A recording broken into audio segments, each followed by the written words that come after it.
നമ്മുടെ മലയാള സിനിമയിൽ മികച്ച തുടക്കം ലഭിച്ചിട്ടും പ്രമുഖരുടെ സപ്പോർട്ട് ഉണ്ടായിട്ടും ക്ലച്ച് പിടിക്കാതെ പോയ നടന്മാർ ആരൊക്കെയെന്നാണ് ഇന്നത്തെ വീഡിയോയിൽ നോക്കാൻ പോകുന്നത്. സത്യം പറഞ്ഞ ക്ലച്ച് പിടിച്ചില്ല അല്ലേ? അതിനു മുൻപായി വീഡിയോ കാണുന്നത് ചാനൽ സബ്സ്ക്രൈബ് ചെയ്യാതെയാണെങ്കിൽ ചാനൽ ഒന്ന് സബ്സ്ക്രൈബ് ചെയ്ത് സപ്പോർട്ട് ചെയ്യണേ. അപ്പോൾ നേരെ നമുക്ക് ടോപ്പിക്കിലേക്ക് കടക്കാം. ആ കൂട്ടത്തിൽ ഒന്നാമത്തേതാണ് ജോർജ് വിഷ്ണു. 1997 താഹയുടെ സംവിധാനത്തിൽ പുറത്തിറങ്ങിയ ചിത്രമായിരുന്നു 5 സ്റ്റാർ ഹോസ്പിറ്റൽ. ഈ സിനിമയിലെ റാഫേൽ എന്ന നായക കഥാപാത്രത്തെ അവതരിപ്പിച്ചിരുന്നത് ജോർജ് വിഷ്ണു ആയിരുന്നു. തിലകൻ, കാവേരി, ജഗദീഷ് തുടങ്ങി വലിയ താരനിര ഈ സിനിമയിലുണ്ടായിരുന്നു. വളരെയധികം ശ്രദ്ധിക്കപ്പെടുകയും ചെയ്തു ഈ സിനിമ. ഈ സിനിമയിലെ പാട്ടുകളാണ് അതിലേറെ ശ്രദ്ധിക്കപ്പെട്ടത്. അതിനുശേഷം 1998 മന്ത്രിമാളികയിൽ മനസ്സമ്മതം, 2000 കാതൽ, റോജാവേ തുടങ്ങി ഏതാനും ചില ചിത്രങ്ങളിൽ അഭിനയിച്ചിരുന്നു. പക്ഷേ ആ സിനിമകളൊന്നും അത്ര ശ്രദ്ധിക്കപ്പെട്ടില്ല. 2021 പുറത്തിറങ്ങിയ പാരീസ് ജയരാജ് എന്ന തമിഴ് സിനിമയാണ് ഇദ്ദേഹത്തിൻ്റെതായി അവസാനമായി പുറത്തിറങ്ങിയത്. സിനിമയിൽ അധികം ക്ലച്ച് പിടിക്കാത്തത് കൊണ്ട് തമിഴ് സീരിയലുകളിലായിരുന്നു ഇദ്ദേഹം കൂടുതലും അഭിനയിച്ചുകൊണ്ടിരുന്നത്. ഇപ്പോഴും തമിഴ് സീരിയലുകളിൽ അഭിനയിക്കുന്നുണ്ട്. മറ്റൊരു കാര്യം, മലയാളത്തിലെ എവർഗ്രീൻ നായികയായ നമ്മുടെ ഷീലാമ്മയുടെ മകൻ കൂടിയാണ് ഇദ്ദേഹം.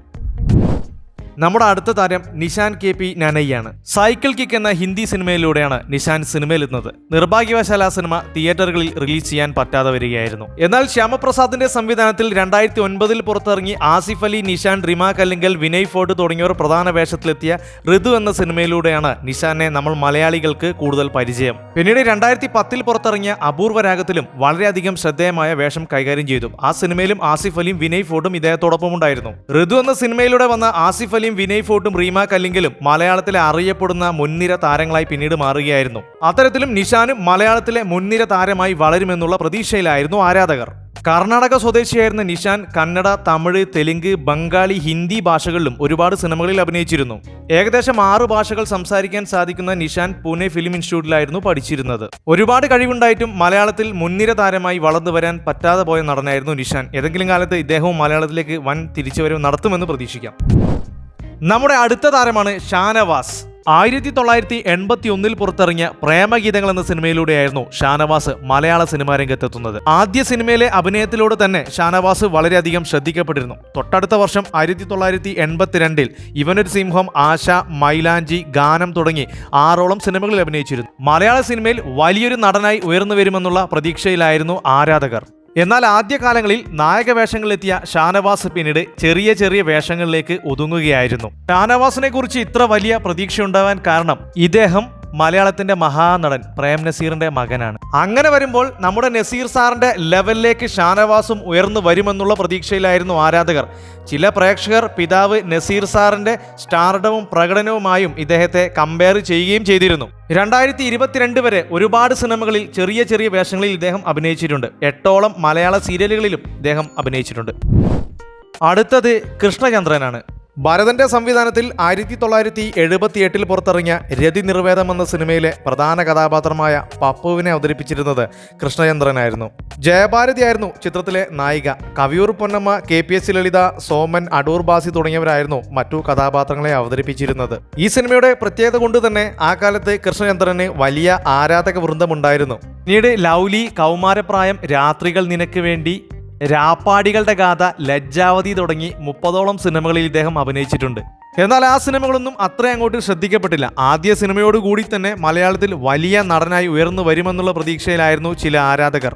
പക്ഷേ അഭിനയ രംഗത്തല്ലെങ്കിലും ഗായകൻ, ഡബ്ബിംഗ് ആർട്ടിസ്റ്റ് എന്നീ നിലകളിൽ മലയാള സിനിമയിൽ അറിയപ്പെടുന്ന താരമായി മാറിയിരുന്നു കൃഷ്ണചന്ദ്രൻ. ആദ്യകാലങ്ങളിൽ റഹ്മാന്റെയും വിനീതിന്റെയും കുഞ്ചാക്കോ ബോബന്റെയും സ്ഥിരം ശബ്ദമായിരുന്നു കൃഷ്ണചന്ദ്രൻ.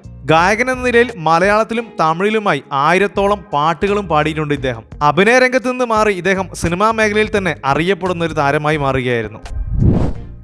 അടുത്തത് നമ്മുടെ സ്വന്തം കൈലേഷ്. 2008 അനിലിന്റെ സംവിധാനത്തിൽ പുറത്തിറങ്ങിയ പാർത്തൻ കണ്ട പരലോകം എന്ന സിനിമയിലൂടെയാണ് കൈലാഷ് സിനിമാ രംഗത്തെത്തുന്നത്. എന്നാൽ ലാൽ ജോസിന്റെ സംവിധാനത്തിൽ 2009 പുറത്തിറങ്ങിയ നീലത്താമര എന്ന ചിത്രത്തിലൂടെയാണ് കൈലാഷ് ശ്രദ്ധിക്കപ്പെടുന്നത്. ആദ്യമായി നായകനായി എത്തിയത് ഈ ചിത്രത്തിലൂടെയായിരുന്നു. നീലത്താമര എന്ന ചിത്രത്തിലെ പ്രകടനം വളരെയധികം ശ്രദ്ധിക്കപ്പെടുകയും സിനിമ ചർച്ചാ വിഷയമാകുകയും ചെയ്തതോടുകൂടി മലയാളത്തിലൊരു മുൻനിര നായകനായി കൈലാഷ് ഉയർന്നു വരുമെന്നുള്ള പ്രതീക്ഷയിലായിരുന്നു സിനിമാ പ്രേക്ഷകർ. പിന്നീട് പെൺപട്ടണം, ഷിക്കാർ, ഒരു small family, best of luck തുടങ്ങിയ ഒരുപാട് സിനിമകളിൽ നായകനായും സഹനടനായും ക്യാരക്ടർ റോളിലൊക്കെ ഇദ്ദേഹം അഭിനയിച്ചിരുന്നു. എന്നാൽ നായകൻ എന്ന നിലയിൽ ആദ്യം നേടിയെടുത്ത ഹൈപ്പ് നിലനിർത്താൻ സാധിക്കാതെ വരികയും പിന്നീട് ഒരുപാട് ചെറിയ ചെറിയ വേഷങ്ങളിലേക്ക് മാറുകയും ചെയ്തു. അതിനിടയിൽ സോഷ്യൽ മീഡിയയിൽ ഒരുപാട് വിമർശനങ്ങൾ ഇദ്ദേഹം ഏറ്റുവാങ്ങുകയും ചെയ്തിട്ടുണ്ട്. ആദ്യത്തെ ഹൈപ്പ് നിലനിർത്താൻ പറ്റാതെ പിന്നീട് എന്തൊക്കെയോ സംഭവിച്ചുപോയ നടനായിരുന്നു ഇദ്ദേഹം.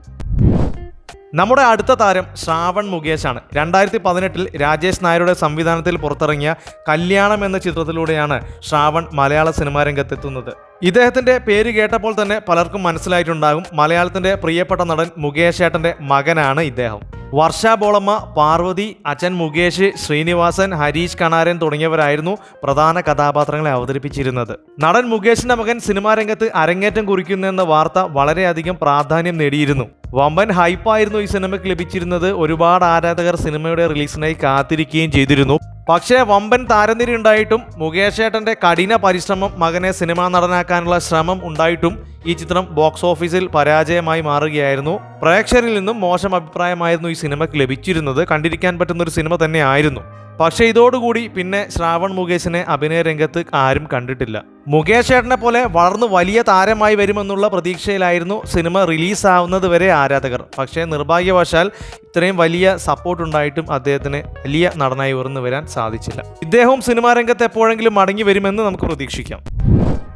നമ്മുടെ മധു വാര്യരെ ഓർമ്മയില്ലേ? മലയാളത്തിന്റെ ലേഡി സൂപ്പർ സ്റ്റാർ എന്നറിയപ്പെടുന്ന മഞ്ജു വാര്യരുടെ സഹോദരനാണ് മധു വാര്യർ. മുരളി നാഗവള്ളിയുടെ സംവിധാനത്തിൽ 2004 പുറത്തിറങ്ങിയ വാണ്ടഡ് എന്ന സിനിമയാണ് മധു വാര്യരുടേതായി ആദ്യമായി പുറത്തിറങ്ങുന്നത്. അരവിന്ദ് ആകാശ്, അനിയപ്പൻ, സുജിത, നിശാന്ത് സാഗർ, ജഗദീഷ് ശ്രീകുമാർ, ശ്രീനിവാസൻ തുടങ്ങിയവരായിരുന്നു പ്രധാന കഥാപാത്രങ്ങളെ അവതരിപ്പിച്ചിരുന്നത്. നമ്മുടെ മോഹൻലാൽ ഈ സിനിമയിൽ ഒരു ക്യാമിയോ റോളും എത്തിയിരുന്നു. പക്ഷേ ഈ സിനിമയ്ക്ക് പ്രതീക്ഷിച്ചത്ര വിജയം നേടാൻ പറ്റാതെ വരികയായിരുന്നു.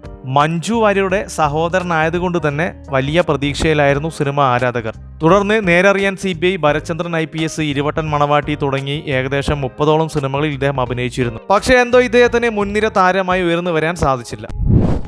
നമ്മുടെ അടുത്ത താരം വിനു മോഹനാണ്. സിനിമാ കുടുംബത്തിൽ നിന്നുള്ള താരമാണ് ഇദ്ദേഹം. മലയാളത്തിലെ പഴയകാല നടൻ കൊട്ടാരക്കര ശ്രീധരൻ നായർ ഇദ്ദേഹത്തിന്റെ മുത്തച്ഛനും നടൻ സഹായി കുമാർ ഇദ്ദേഹത്തിന്റെ അമ്മാവനുമാണ്. ഒരു കംപ്ലീറ്റ് സിനിമാ കുടുംബം. അജന്ത എന്ന ചിത്രത്തിലൂടെയായിരുന്നു വിനു മോഹന്റെ സിനിമാ പ്രവേശനം. പക്ഷേ നിർഭാഗ്യവശാൽ ഈ സിനിമയുടെ റിലീസ് 2012 വരെ വൈകുകയായിരുന്നു. 2005 പുറത്തിറങ്ങിയ കണ്ണേ മടകു എന്ന ചിത്രമായിരുന്നു ഇദ്ദേഹത്തിൻ്റെതായി ആദ്യമായി റിലീസായത്. 2007 AK ലോഹിദാസിന്റെ സംവിധാനത്തിൽ പുറത്തിറങ്ങിയ നിവേദ്യം എന്ന ചിത്രത്തിലൂടെയാണ് ഇദ്ദേഹം നായകനായി എത്തുന്നത്. ഭാമയായിരുന്നു ചിത്രത്തിലെ നായിക. പ്രേക്ഷകർ വളരെയധികം ഇഷ്ടപ്പെട്ട സിനിമയായിരുന്നു നിവേദ്യം. ഇതോടുകൂടി വിനു മോഹൻ ഒരു മുൻനിര താരമായി വരുമെന്നുള്ള പ്രതീക്ഷയിലായിരുന്നു പ്രേക്ഷകർ. പിന്നീട് സുൽത്താൻ, ചട്ടമ്പിനാട്, കളേഴ്സ്, സൈക്കിൾ തുടങ്ങി ഒരുപാട് സിനിമകളിൽ അഭിനയിച്ചു.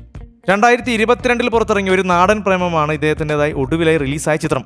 വലിയ താരകുടുംബത്തിൽ നിന്നും വന്നതായതുകൊണ്ട് തന്നെ പ്രേക്ഷകർ വലിയ പ്രതീക്ഷയിലായിരുന്നു. പക്ഷേ എന്തോ വിനു മോഹനും ഒരു മുൻനിര താരമായി ഉയരാൻ പറ്റാതെ വരികയായിരുന്നു. നമ്മുടെ അടുത്ത താരം മഞ്ജുളനാണ്. 2005 പുറത്തിറങ്ങിയ ഡിസംബർ എന്ന ചിത്രത്തിലൂടെ നായകനായി വന്ന താരമായിരുന്നു മഞ്ജുളൻ. അപർണ, ലാലു അലക്സ്, ബാലചന്ദ്ര മേനോൻ, സുബൈർ, ഷംന കാസിം തുടങ്ങിയവരായിരുന്നു മറ്റു കഥാപാത്രങ്ങളെ അവതരിപ്പിച്ചിരുന്നത്. ഈ സിനിമയിലെ പാട്ടുകളും വളരെയധികം ശ്രദ്ധിക്കപ്പെട്ടിരുന്നു. നായകനായി വന്ന മഞ്ജുളൻ എന്ന നടനെ പിന്നീട് നായകനായി സിനിമയിൽ ഉയരാൻ സാധിക്കാതെ വരികയായിരുന്നു. അടുത്ത താരം രജിത് മേനോനാണ്. 2007 കമലിന്റെ സംവിധാനത്തിൽ പുറത്തിറങ്ങിയ ഗോൾ എന്ന ചിത്രത്തിലെ നായകനായിരുന്നു രജിത് മേനോൻ.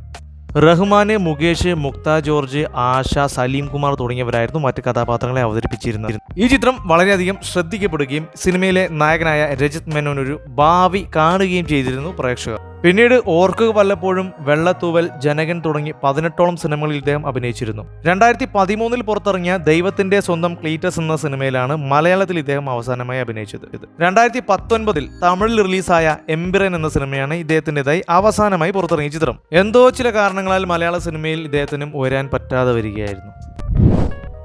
അടുത്തത് ഹേമന്ത് മേനോനാണ്. ഫാസിലിന്റെ സംവിധാനത്തിൽ 2011 പുറത്തിറങ്ങിയ ലിവിംഗ് ടുഗെദർ എന്ന ചിത്രത്തിലെ നായകനായിട്ടായിരുന്നു ഹേമന്ത് മേനോൻ സിനിമാ രംഗത്തെത്തിയത്. പിന്നീട് ഓർഡിനറി, ചട്ടക്കാരി, അയാളും ഞാനും തമ്മിൽ, ചാപ്റ്റേഴ്സ്, ടൂറിസ്റ്റ് ഹോം തുടങ്ങി ഒരുപാട് സിനിമകളിൽ അഭിനയിച്ചിരുന്നു. എന്നാൽ ആദ്യകാലങ്ങളിൽ നായകനായി എത്തിയ ഇദ്ദേഹം പിന്നീട് സൈഡ് റോളുകളിലേക്ക് മാറുകയായിരുന്നു. മുൻനിര നായകന്മാരുടെ പട്ടികയിലേക്ക് വരുമെന്നു പ്രതീക്ഷിച്ച മറ്റൊരു താരമായിരുന്നു ഇദ്ദേഹം. ഫാസിലിനെ പോലുള്ള വലിയൊരു നായകന്റെ സിനിമയിൽ അരങ്ങേറ്റം കുറിച്ചിട്ടും പിന്നീട് ആ ഒരു ഹൈപ്പ് നിലനിർത്താൻ ഇദ്ദേഹത്തിന് സാധിക്കാതെ വരികയും മലയാള സിനിമയിലെ മുൻനിര നായകന്മാരുടെ പട്ടികയിലേക്ക് വരാൻ പറ്റാതെ വരികയുമായിരുന്നു. അടുത്ത നമ്മുടെ താരം നിശാന്ത് സാഗറാണ്. 7 നില പന്തൽ എന്ന ചിത്രത്തിലൂടെയാണ് നിശാന്ത് സാഗർ സിനിമാ രംഗത്തെത്തുന്നത്. പക്ഷേ നിർഭാഗ്യവശാൽ ആ സിനിമ റിലീസ് ചെയ്യാൻ പറ്റാതെ വരികയായിരുന്നു. 1999 പുറത്തിറങ്ങിയ ദേവദാസി എന്ന ചിത്രത്തിലെ പ്രകടനമാണ് ഇദ്ദേഹത്തിൻ്റെതായി ആദ്യമായി ശ്രദ്ധിക്കപ്പെടുന്നത്. എന്നാൽ ലോഹിതദാസിന്റെ സംവിധാനത്തിൽ 2000 പുറത്തിറങ്ങി ദിലീപ് നായകനായെത്തിയ ജോക്കർ എന്ന സിനിമയിലെ ശക്തനായ വില്ലൻ സുധി എന്ന കഥാപാത്രത്തെയാണ് ഇപ്പോഴും നമ്മൾ മലയാളികൾ നിശാന്ത് സാഗർ എന്ന് പറയുമ്പോൾ ഓർക്കുന്നത്.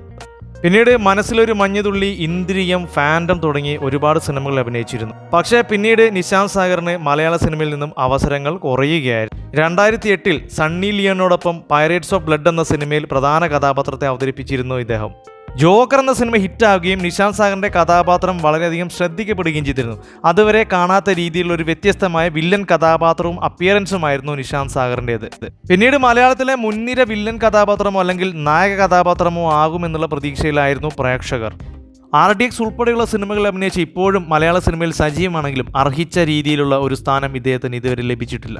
നമ്മുടെ മലയാള സിനിമയിലെ മുൻനിര താരങ്ങളെപ്പോലെ തന്നെ ഉയർന്നു വരാൻ കഴിവും ശേഷിയുമുള്ളവരായിരുന്നവർ. പക്ഷേ ചില കാരണങ്ങളാൽ ഇവർക്ക് അഭിനയ രംഗത്ത് മുന്നോട്ട് വരാൻ സാധിക്കാതെ വന്നതാണ്. എന്ന് കരുതി ഇവരെല്ലാ മേഖലയും ക്ലച്ച് പിടിക്കാത്തവരെന്നല്ല. ഇവരുടെ ജീവിത മേഖലയിൽ ഇവർ വളരെയധികം മുന്നിൽ തന്നെ നിൽക്കുന്നവരാണ്. അപ്പോൾ ഇത്രയും നടന്മാരെയാണ് ഇന്നത്തെ ലിസ്റ്റിൽ ഉൾപ്പെടുത്തിയിരിക്കുന്നത്. ഇതുപോലെ നിങ്ങൾക്കറിയാവുന്ന മറ്റു നടന്മാരുണ്ടെങ്കിൽ കമന്റ് ബോക്സിൽ രേഖപ്പെടുത്തുക. അപ്പോൾ വീഡിയോ ഇഷ്ടപ്പെടുകയാണെങ്കിൽ ചാനൽ സബ്സ്ക്രൈബ് ചെയ്ത് സപ്പോർട്ട് ചെയ്യാൻ മറക്കരുത്. മറ്റൊരു വീഡിയോയുമായി വീണ്ടും കാണാം. Thank you for watching only for cinema.